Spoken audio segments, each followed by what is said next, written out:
দেশজুড়ে ইনকিলাব জিন্দাবাদ স্লোগানকে কেন্দ্র করে তৈরি হয়েছে তীব্র উত্তেজনা। রাজধানী ঢাকাসহ দেশের বিভিন্ন স্থানে সাধারণ মানুষ ও শিক্ষার্থীদের বিক্ষোভ করতে দেখা গেছে।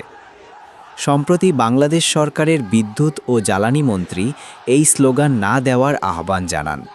এরপরই পরিস্থিতি আরও উত্তপ্ত হয়ে ওঠে। চট্টগ্রাম, সিলেট ও রাজশাহী সহ বিভিন্ন জেলায় নতুন করে মিছিল ও সমাবেশ শুরু হয়েছে। প্রতিবাদকারীরা বলছেন এটি তাদের মত প্রকাশের অধিকার। অন্যদিকে প্রশাসন জানিয়েছে আইনশৃঙ্খলা পরিস্থিতি স্বাভাবিক রাখতে তারা সতর্ক অবস্থানে রয়েছে। বিশ্লেষকদের মতে এই ইস্যু এখন বড় রাজনৈতিক আলোচনার কেন্দ্রে পরিণত হয়েছে।